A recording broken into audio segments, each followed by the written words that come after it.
etcétera. Bien, vamos adelante. Ungidos para llevar la esperanza. Y llegamos a la sexta enseñanza, carta a la Iglesia de Filadelfia. Y quiero recordar pues, que estamos diagnosticando 7 patologías que asolan a la Iglesia, y la de hoy es la patología de la desconfianza. De la desconfianza. Vamos a ver. Dice la carta a la Iglesia de Filadelfia. Escribe al ángel de la Iglesia en Filadelfia. Esto dice el santo y el verdadero, el que tiene la llave de David, de forma que si él abre, nadie cierra, y si él cierra, nadie abre. Conozco tus obras. Mira, he dejado delante de ti una puerta abierta que nadie puede cerrar, porque aun teniendo poca fuerza, has guardado mi palabra y no has renegado de mi nombre. Mira, voy a entregarte a algunos de la sinagoga de Satanás, los que se llaman judíos y no lo son, sino que mienten. Mira, los haré venir y postrarse ante tus pies para que sepan que yo te he amado, porque has guardado mi consigna de perseverancia. Yo también te guardaré de la hora de la tierra. Mira, vengo pronto. Mantén lo que tienes, que nadie se lleve tu corona. Al vencedor le haré columna en el templo de mi Dios y nunca más saldrá fuera. Escribiré sobre él el nombre de mi Dios, el nombre de la ciudad de mi Dios, la nueva Jerusalén, la que desciende del cielo de junto a mi Dios, y mi nombre nuevo.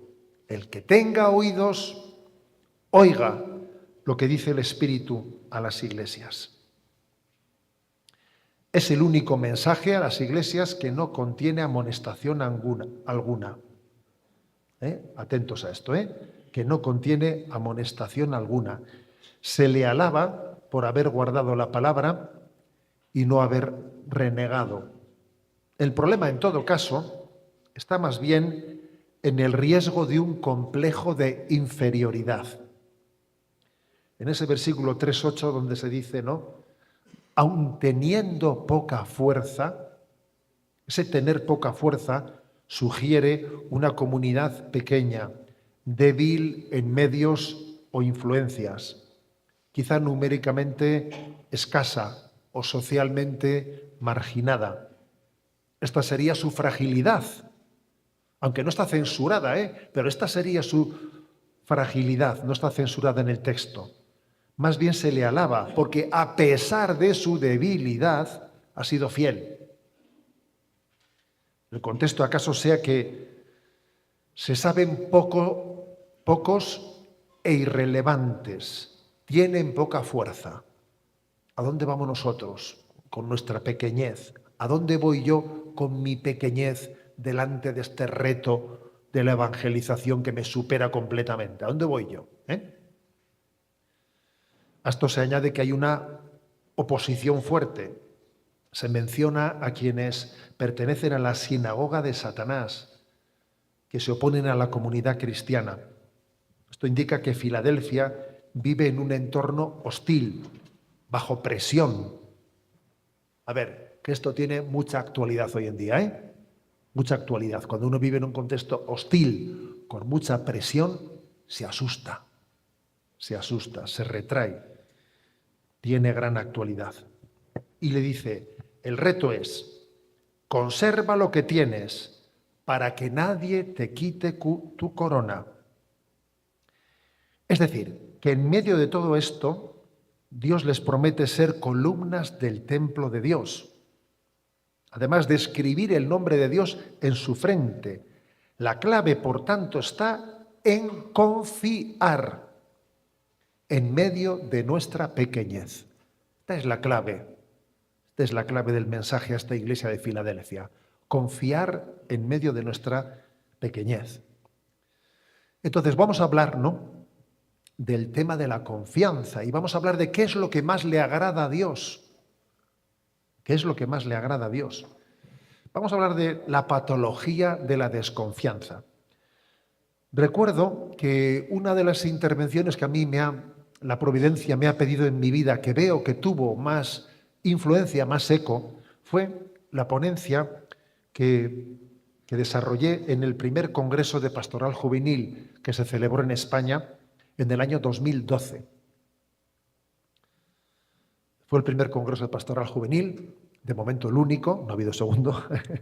Entonces, allí yo hice una ponencia con el título La evangelización de los jóvenes ante la emergencia afectiva. Ese era el título, ¿eh? La evangelización de los jóvenes ante la emergencia afectiva. Si bien es cierto que comencé diciendo que jóvenes o adultos hoy en día los retos de la evangelización son similares. Ya no hay tanta diferencia como que la ruptura generacional, si las heridas de los jóvenes son las de los adultos, ¿sabes?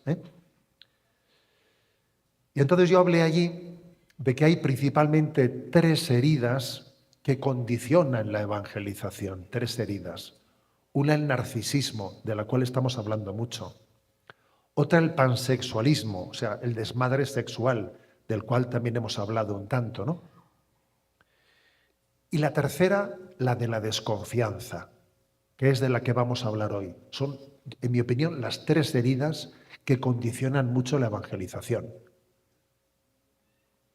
La persona a la que te diriges está impregnada de narcisismo. La persona a la que te diriges, y tú también, ojo, y tú también. Porque os voy a decir una cosa, cuando terminé aquella ponencia, que fue en la Catedral de Valencia, sube un sacerdote y me dice, ¿usted se da cuenta que usted ha hecho una descripción de las heridas del clero de España? Del clero, dijo.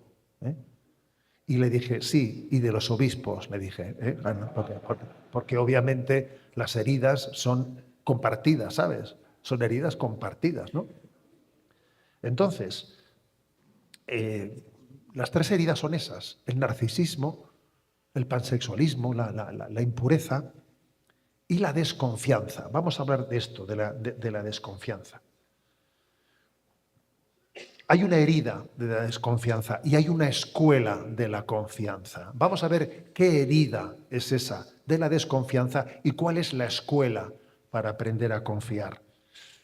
Que ya os adelanto que esa escuela es el corazón de Cristo, ¿no? ¿En qué sentido la desconfianza puede calificarse de una herida afectiva? Porque obviamente la desconfianza no tiene por qué ser una herida afectiva, puede ser sencillamente un pecado contra el primer mandamiento, ¿me explico? A ver, así lo ha sido de toda la vida de Dios. Hoy en día hablamos de heridas, vamos a ver. La desconfianza en sí mismo es un pecado contra ese amarás a Dios con todo tu corazón, con toda tu mente, con todo tu ser. Una manera de examinarse del cumplimiento del primer mandamiento es ver nuestra confianza. Si tú amas a Dios, confías en Él, ¿no? Pero una cosa es el pecado de desconfianza y otra cosa es el síndrome de desconfianza, que es una especie de inseguridad en uno mismo, acompañado de una notable dificultad para confiar en otros y confiar en Dios. Obviamente es muy difícil delimitar la frontera entre el pecado de la desconfianza y la herida psicológica de la desconfianza, porque eso al final está muy mezclado, muy mezclado. Eso también pasa como con la impureza. ¿Cómo delimitas dónde está la responsabilidad moral y dónde está la adicción? Pues mira, eso es difícil distinguirlo, ¿no? Como por otra parte los remedios para una cosa y para la otra suelen ser similares, pues a por ello, ¿sabes? Y ya está, tú verás, ¿no? Es muy difícil delimitar la responsabilidad. Por lo tanto, la desconfianza es un viejo pecado, tan viejo como el pecado original, al mismo tiempo que en nuestros días tiene una singularidad. Tiene la singularidad de que se convierte en una herida afectiva, generada principalmente por la fragilidad de la experiencia de no haber nacido y crecido en un entorno de un amor fuerte. si uno no ha nacido y crecido en un entorno de un amor fuerte y seguro, tiene una fragilidad que le lleva a la desconfianza. Es como el gatito que cada vez que se acerca al plato de comida le pegan un zurriagazo, le pegan otro y cada vez que ya ve un poco de comida el gato ya está mirando derecha e izquierda a ver dónde me la van a dar, porque es que no me fío, porque mis experiencias han sido siempre negativas y tiendo a no fiarme, incluso no fiarme de quien me ofrece algo bueno. Desconfío, casi, ¿no? Lo llevo integrado en mi herida, el desconfiar, ¿no? La herida afectiva de la desconfianza supone la sensación de no pisar un suelo firme, de tener el temor ante que aquí no te puedes fiar de nadie. Aquí todo el mundo va a lo suyo, ¿eh? Como aquel que decía, no, aquí todo el mundo va a lo suyo, menos yo, que voy a lo mío. Porque, cuando uno hace una experiencia de esa, de que hay un egoísmo generalizado, pues se cierra en sí mismo en la desconfianza, ¿no? Entonces, las nuevas generaciones no llegan a percibir este problema, no lo llegan a percibir porque han nacido inmersos en el problema. Es como cuando uno se acostumbra a la presión atmosférica. Si tú naces en un sitio muy alto, te has acostumbrado a la presión atmosférica. Ya, pero como vaya alguien allí, dice, aquí me mareo. Eso le pasa cuando uno ha nacido ya desconfiando de todo el mundo, no se da cuenta de su problema, pero tiene un problema. Vaya que sí lo tiene. Cuando hablamos con nuestros mayores, escuchamos el relato de sus vidas, nos impresiona comprobar hasta qué punto vivieron unas relaciones sociales de confianza que cada vez son más difíciles vivir. Incluso, pues te dicen nuestros mayores, nuestros padres y abuelos, ¿no?, que en sus casas no había cerraduras, que las puertas estaban abiertas. ¿O te imaginas esto hoy en día? ¿Te imaginas esto? Hubo un momento, ¿no?, el que eso era lo natural. Lo natural era confiar en los demás, ¿no? Vivir en un contexto social de confianza. En nuestra cultura existen muchísimas personas aisladas. Y la soledad es uno de los grandes dramas de nuestro tiempo. Y ojo, que la soledad es una puerta que se abre por dentro, ¿sabes? No solo por fuera, Entonces, ¿esto de dónde viene? Pues hombre, uno de los fenómenos más determinantes de la extensión de este síndrome de la desconfianza es la desestructuración de la familia. A ver, es que lo de la desestructuración de la familia marca muchísimo, ¿no? En España más del 50% de los matrimonios, 50 y pico, se divorcian, Pero es que hay muchísima gente que no se casa. La mayoría no se casan. Viven relaciones inestables, ¿no? Y cuando un niño o un adolescente, ¿no?, pues no ha tenido la experiencia de un amor seguro, un amor firme, del que poderse fiar, cuando un niño ha experimentado que el terreno que piso es inseguro, no sé si mañana va a continuar o no. Cuando un niño o un adolescente desde su habitación escucha a sus padres discutir, faltándose al respeto, llega a albergar dolorosas sospechas sobre si su vida mañana va a ser igual o va a ser distinta, ¿no? Y eso le genera una inseguridad que no veas tú. Me acuerdo de que este año, en las visitas pastorales que he hecho a los colegios, en uno de los colegios, bueno, van allí los alumnos, ¿no?, y le reciben al obispo, pusieron una pancarta, allí cantaron una canción, además ahora con lo de la inteligencia artificial compones canciones que no veas tú, metiendo la letra de la visita pastoral del obispo y todo. O sea, claro, venga, entonces canto, visita al obispo y todos los niños cantando. Termina la canción y un niño que estaba sosteniendo la pancarta, delante de todos, salió corriendo, vino corriendo ante mí, me pegó un abrazo, va y me dice, señor obispo, mis papás se han divorciado. Así, sin anestesia, me explico. El primer momento, ¿no?, de la llegada al colegio. Pobre chaval, Pero pobre chaval, yo la verdad no me lo quito de la cabeza. No me lo quito de la cabeza, ¿no? Entonces, a esto añadámosle, ¿no?, la gran inseguridad, que la inestabilidad de la familia, la desestructuración de la familia genera una gran inseguridad, ¿eh? Y a esto hay que añadir la crisis del principio de autoridad. Porque si no hay un principio de autoridad, al final, ¿sabes?, hay una inseguridad tremenda. No hay referentes morales. Muchos jóvenes han crecido sin modelos. La crisis de la figura del padre es monumental. Es una crisis monumental. Le escuché a una religiosa que está en Perú, trabajando pastoralmente en una prisión de Lima, que pues se le ocurrió pues que cuando llegó el Día de la Madre, ofrecerles a los presos pues una tarjeta para poder felicitar a su madre, ¿no? Reparto tarjetas para que los presos envíen una tarjeta y dan a su madre. Bueno, se las quitaron de la mano enseguida, ¿no? Y llegó el Día del Padre. Y entonces dice ella, no me va a pasar como la vez pasada, ¿eh? Y encargó un montón de tarjetas para el Día del Padre.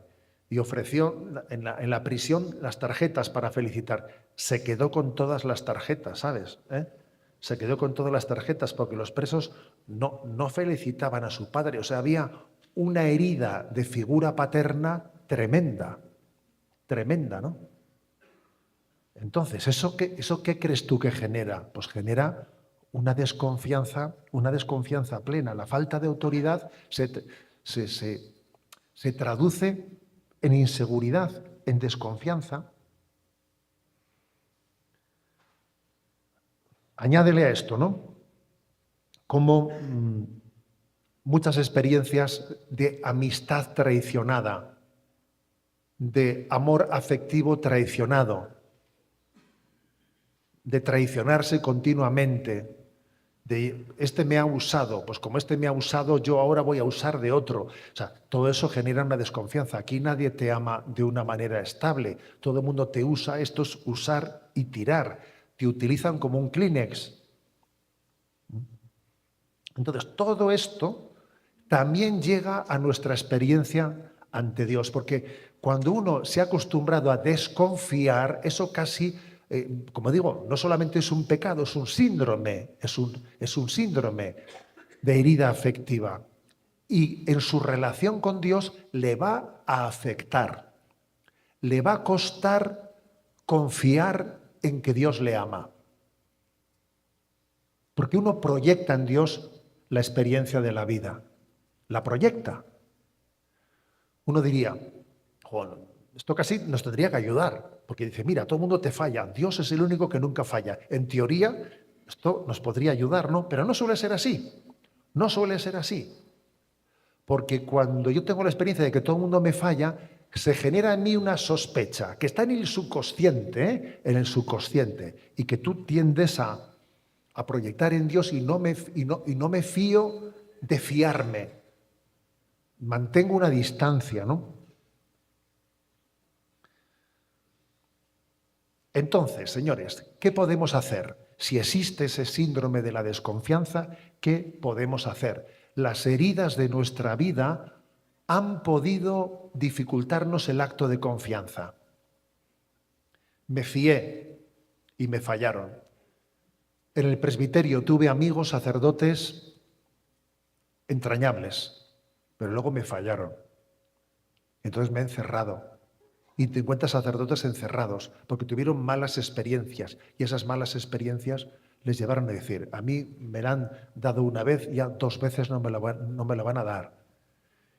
Abrí mi corazón pues ante los vicarios, ante lo que sea, y luego me enteré que lo que yo le había dicho a uno lo comentó al otro y no sé qué, y entonces se genera en mí una desconfianza de decir, no abras tus problemas, porque como hablas tus problemas, a ver después eso cómo va a ser utilizado.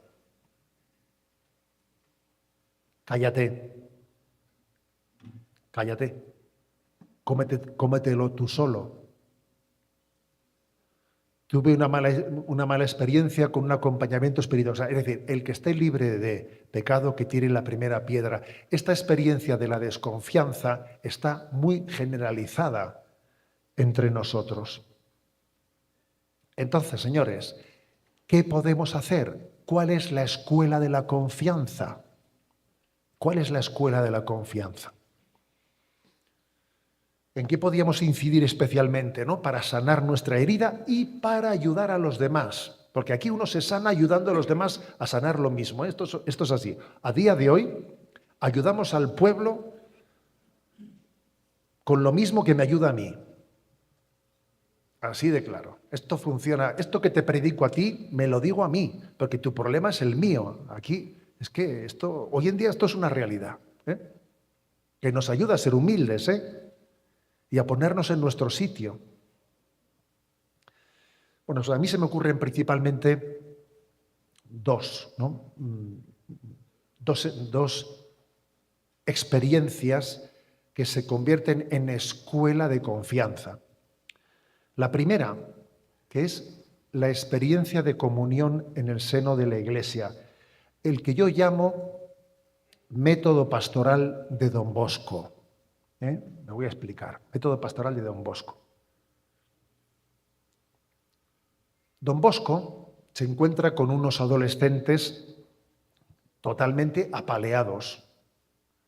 Unos adolescentes que han sido utilizados como mano de obra barata en la revolución industrial, absolutamente abusados en todos los términos, en todos los sentidos del término. O sea, unos adolescentes que tienden a no fiarse de nadie, porque todo el mundo les ha utilizado. Los adolescentes de la Revolución Industrial de tiempos de Don Bosco, fíjate tú, de quién podían fiarse, ¿no?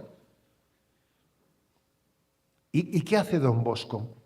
Don Bosco, para sanar su desconfianza, se arriesga, apuesta por confiar en esos chicos, sin asustarse de los riesgos que tal confianza pueden, o sea, está asumiendo muchos riesgos, porque tú te apoyas y te confías y les das un voto de confianza a unos chavales que son súper inmaduros y te la puedes jugar, ¿no?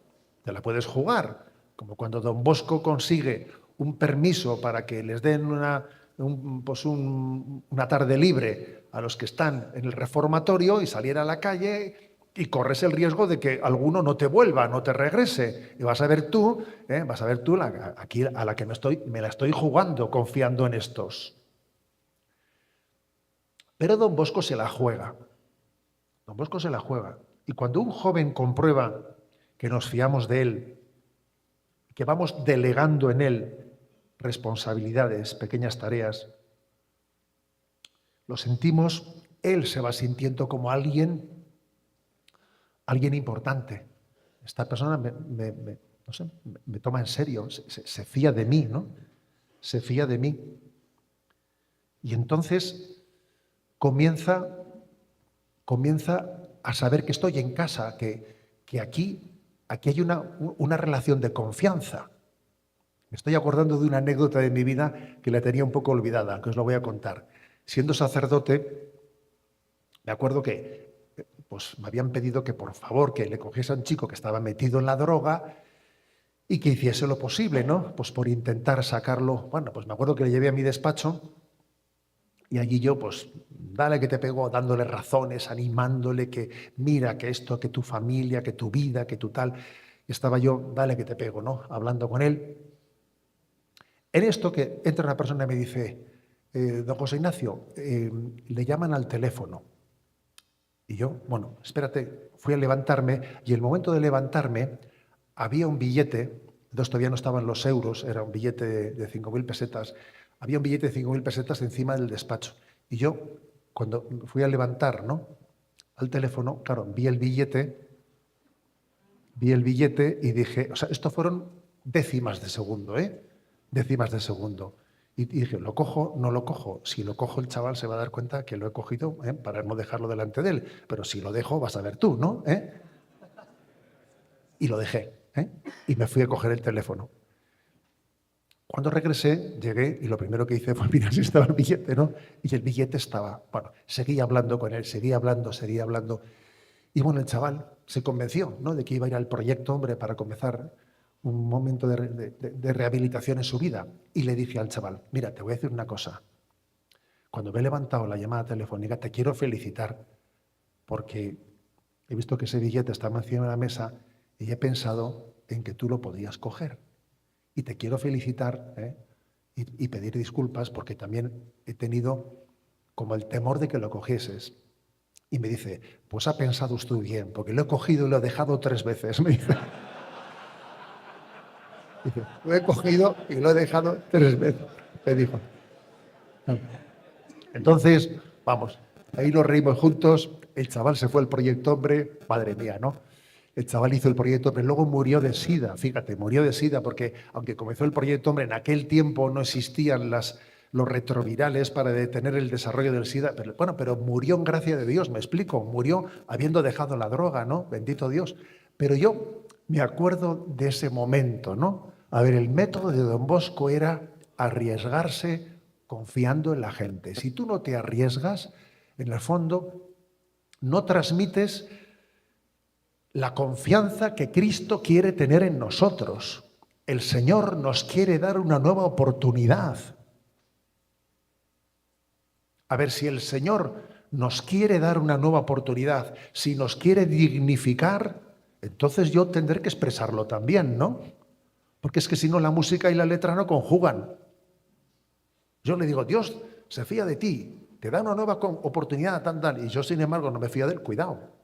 Don Bosco se la jugó y tuvo muchos disgustos. Tuvo muchos disgustos, pero obviamente ganó los corazones para Jesucristo, ¿no? Para Jesucristo.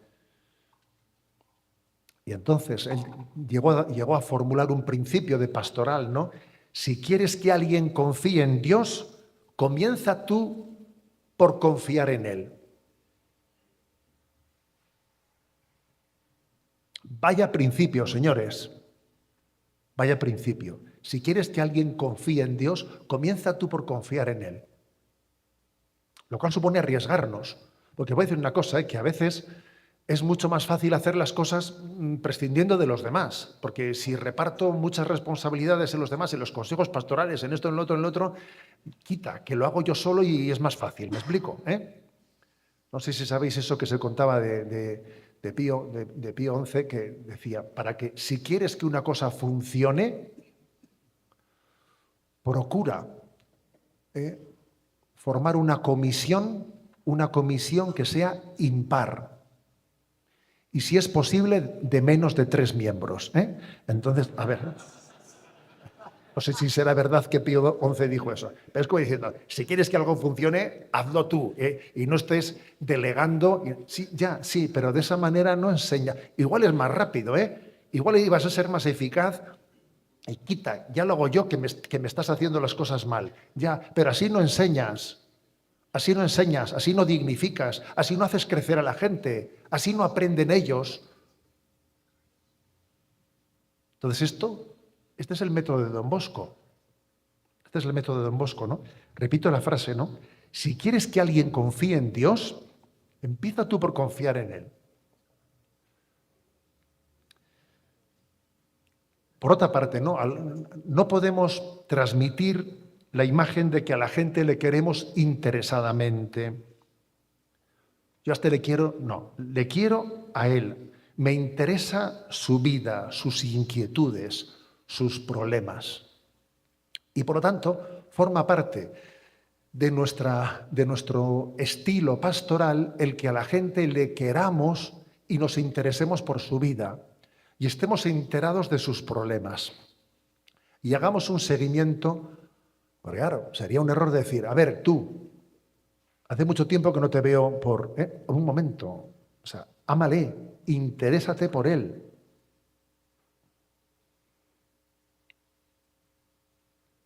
También es otra expresión de Don Bosco. Amad lo que aman los jóvenes y ellos aprenderán a amar lo que tú amas. Tú amas lo que ellos aman y ellos van a acabar amando lo que tú amas. O sea, las personas se tienen que...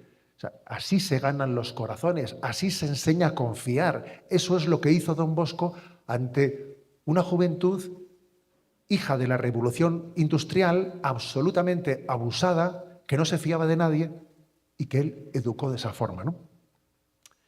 Bueno, esta es la primera experiencia, ¿no? La experiencia de que la iglesia es una familia. Y allí estaba mamá Margarita, que mamá Margarita, la madre de Don Bosco, allí estaba ella haciendo de madre de los otros. ¿Sabes? Te pongo a mi madre cuidando de ti. Madre mía, claro, es que está con su madre cuidando de... Y en segundo lugar, en la segunda escuela de confianza, pues es el Evangelio, o sea, adentrarnos en el Evangelio de verdad, porque el Evangelio de Jesucristo es escuela de confianza. Son muchos los textos a los que podríamos referirnos. Pedro caminando sobre las aguas, hombre de poca fe, porque has dudado. La invitación de Jesús a que nos fijemos en el cuidado amoroso de Dios sobre la naturaleza. Mirad los lirios del campo, mirad los pájaros. ¿No cuida Dios de ellos?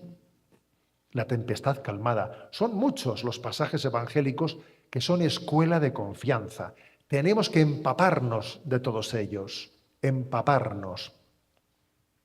Y un método muy eficaz para aprender a confiar es afrontar nuestros miedos, mirarlos a los ojos y comprobar que cuando estamos unidos a Cristo, los miedos se disipan como la nieve al sol. Para mí hay un texto que es maravilloso para hacer esta terapia. Terapia de vencer los miedos y de crecer en confianza. ¿Y sabéis cuál es? Romanos 8, 31, 39. Después de esto, ¿qué diremos? Si Dios está con nosotros, ¿quién estará contra nosotros? El que no se reservó a su propio Hijo, sino que lo entregó por todos nosotros, ¿cómo no nos dará todo con él? ¿Quién acusará a los elegidos de Dios? Dios es el que justifica. ¿Quién condenará? ¿Acaso Cristo Jesús, que murió, más todavía resucitó y está a la derecha de Dios y que además intercede por nosotros? ¿Quién nos separará del amor de Cristo? Atención, la tribulación, la angustia, la persecución, el hambre, la desnudez, el peligro, la espada. Como está escrito, por tu causa nos degüellan cada día, nos tratan como ovejas de matanza, pero en todo esto vencemos de sobra gracias a aquel que nos ha amado. He aquí el método San Pablo. El anterior era método Don Bosco, ¿no? Este es método San Pablo. Método San Pablo para sanar el síndrome de la desconfianza. Mirar a nuestros miedos de frente, al mismo tiempo que permanecemos firmemente unidos a Cristo. ¿A qué temeremos? ¿A la oscuridad? Si Cristo es mi luz. Yo tengo un recuerdo de esos grabados de infancia que, preparándome a la primera comunión, que hice con 6 años, fíjate tú, preparándome a la primera comunión, pues recuerdo que una religiosa que era francesa, que ya hablaba español de aquella manera, ya habrá fallecido, pero ella nos habló en la catequesis, nos habló de la confianza en Dios y de cómo el santo ángel de la guarda nos custodia y que no tenemos que temer, tenemos que vencer a los miedos. Y me acuerdo que cuando llegué a casa era invierno y mis padres me dijeron, échale leña échale leña a la caldera. Yo bajaba a la bodega y la bodega me daba miedo porque en la bodega todo eran sombras y había ratones y yo me ponía cardíaco, ¿no? Y le tenía mucho miedo. Y me acuerdo perfectamente, fíjate, como un momento de gracia en mi vida, que yo pensé en la catequesis de la religiosa. Y dije, si Jesús está conmigo, no tengo a qué temer. Aquí está oscuro, pero Jesús es la luz. Yo no me tengo que poner nervioso. Vete despacio, échale una leña y otra. Y en vez de salir corriendo, date un paseo. Venga, por aquí, date un paseo y luego sube para arriba. Aquel fue un momento de gracia en mi vida. Y ese es el método de San Pablo, de mirar a los miedos a los ojos, unido a Jesús. ¿A quién temeré? ¿A la oscuridad? Si Jesús es mi luz. ¿A la soledad? Cristo es el compañero de camino. ¿A la pobreza? Jesús es mi tesoro. ¿A la burla? Jesús es mi honra. ¿A la incapacidad? El Espíritu Santo es dador de toda gracia. ¿A la enfermedad? ¿A la muerte? Cristo es la resurrección y la vida. Este es el método de San Pablo, de mirar a los miedos a los ojos, unido a Cristo, y hasta que se desintegren los miedos, hasta que se desintegren, se volatilicen. La mejor escuela sobre la confianza en el Padre la tenemos en Jesucristo. Igual que le ocurre a Cristo, también nosotros somos amados por el Padre, estamos en sus manos, ¿no? Luego lo hemos aprendido todo de Él, ¿no? Jesús dijo, Padre, ¿por qué me has abandonado? Y también dijo, Padre, a tus manos encomiendo mi espíritu. O sea, aprendió sufriendo a obedecer y a confiar. Esta es la forma de afrontar el síndrome de la desconfianza, que en parte es pecado, como lo fue en el pecado original, que en parte también es una herida afectiva de nuestra generación por tantas cosas que nos han pasado y de las que somos deudores y que nos pasan factura. Pero poco importa cuál sea el origen de nuestros miedos y de nuestras desconfianzas. Lo importante es abordarlo. Método Don Bosco, método San Pablo, empaparnos del Evangelio. Y hay pues un regalo muy especial, que es el del corazón de Cristo. Y ese título que yo le he puesto a esta reflexión, ¿no? Lo que más le agrada a Dios, es una expresión que está tomada de Teresita de Lisieux, Ha pasado bastante desapercibida la publicación de la exhortación apostólica en el año 2023, que se publicó con el título de C'est la confiance, en francés es la confianza, que fue una exhortación pastoral publicada con motivo del 150 aniversario del nacimiento de Santa Teresita. Una frase referida de Santa Teresita es: la confianza y nada más que la confianza puede conducirnos al amor. Si no tienes confianza, no aprenderás a amar. Es imposible recuperar el amor primero sin confianza, sin sanar las heridas de la desconfianza. Repito, la confianza y nada más que la confianza pueden conducirnos al amor. Entonces, aquí viene la perla preciosa de Teresita. ¿Cuál es la perla preciosa? Está en la carta 197 que ella dirigió a Sor María del Sagrado Corazón. Es la perla preciosa. De ella dijo el Papa Francisco que posiblemente esta expresión es la cumbre, una de las cumbres de la espiritualidad católica. Y dice Teresita, lo que más agrada a Dios es que yo ame mi pequeñez y mi pobreza. Es la esperanza ciega que tengo en su misericordia. Esta es la perla preciosa de Teresita. Lo que más le agrada a Dios es que yo ame mi pequeñez y mi pobreza. ¿Por qué? Porque Dios ha querido que nuestra pequeñez, nuestra pobreza, que a nosotros nos estorban, que nos parece que son un enemigo. Acordaros, ¿no?, de esta carta a la iglesia de Filadelfia, que claro, se veían con poca fuerza, se veían eso que a nosotros nos parece que es un problema, una dificultad, mi pequeñez, mi pobreza. Si yo fuese más fuerte, si yo fuese más elocuente, si yo fuese más seguro de mí mismo, si yo tuviese más medios. Eso para Dios ha querido que sea el lugar en el que tú aprendas a confiar en Dios. Lo que más le agrada a Dios es que yo ame mi pequeñez y mi pobreza y sepa que en ella Estoy llamado a aprender a confiar ciegamente en la misericordia de Dios. Entonces, esta es la cumbre de la espiritualidad, ¿eh? Es la cumbre de la espiritualidad.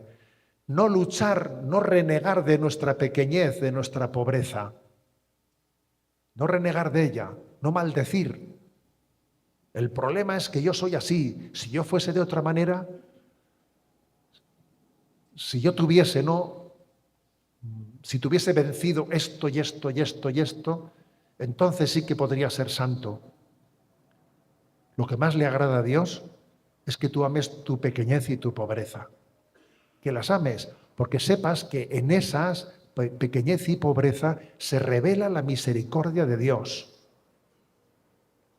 Y Dios te va a asistir en tu pequeñez y en tu pobreza. Acordaros de ese episodio de San Pablo, que suplica a Dios que le quite la espina. Quítame la espina. Por 3 veces le supliqué, quítame la espina. Y el Señor le dice, te quedas con la espina.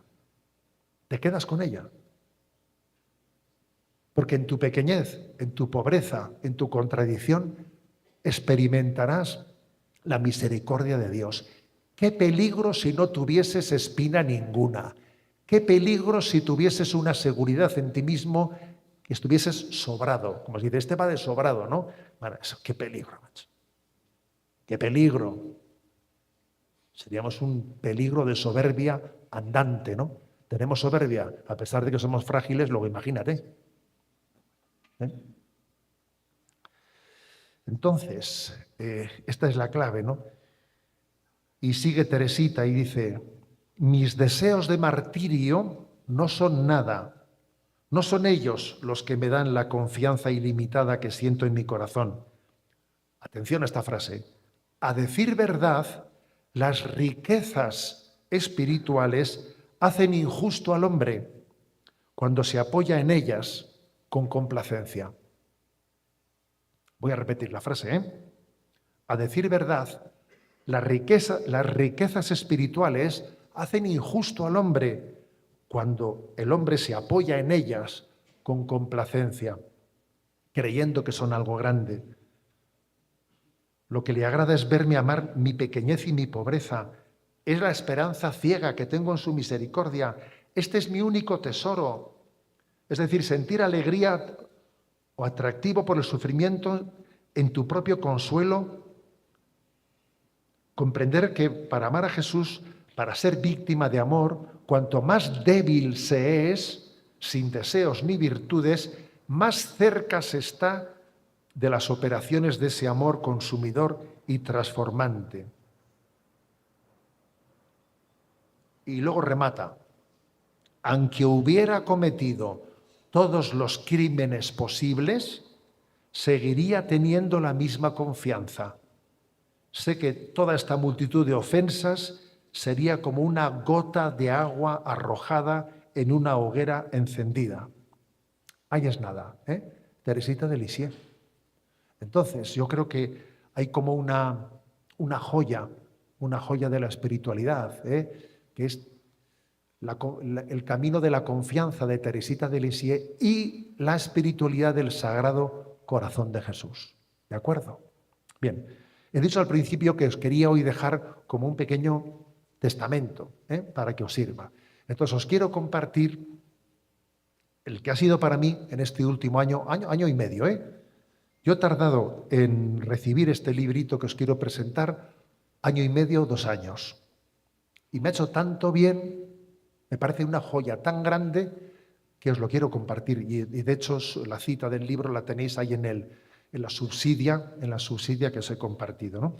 El libro es Mi doctorcito.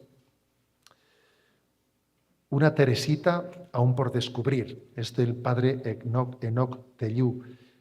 Bueno, aunque aquí el título tenga Teresita, lo cierto es que el libro no solo recoge el itinerario espiritual de Teresita, sino que lo coteja con San Juan de la Cruz, Santa Faustina Kowalska, Madre Teresa de Calcuta y San Juan de la Cruz, que no sé si lo he dicho. O sea, coteja esos 4 o 5 autores espirituales y hace una descripción muy pormenorizada con muchas citas de todo el itinerario espiritual de crecimiento. Creo que es una joya. El problema está en que no es un libro que sea distribuido por editoriales o por distribuidoras de libros, sino que hay que escribir a Francia y allí mismo se pide y un día a la semana, pues allí en esa comunidad de vida religiosa, las peticiones las atienden, ¿no? No será difícil buscar con esas referencias que os dé esa página web, pero yo os lo recomiendo. A mí me ha hecho un bien inmenso. Me ha abierto a la joya de la espiritualidad católica, que tenemos unos tesoros impresionantes, ¿no? En esa descripción que hace San Juan de la Cruz, yo tuve el regalo de Dios de que siendo seminarista dediqué un año completo interrumpiendo los estudios entre filosofía y teología a estudiar a San Juan de la Cruz, y para mí fue un regalo inmenso. Pero aquí se hace una síntesis entre San Juan de la Cruz, entre Santa Faustina Kowalska, Madre Teresa de Calcuta, Santa Teresita de Lisieux, y es una joya. Una joya, os lo recomiendo. Seguro que a quien lo coja como itinerario en su vida le hará el bien que me ha hecho a mí y a tantas otras personas que conozco. Bien, pues dando gloria a Dios. Gloria al Padre, al Hijo y al Espíritu Santo.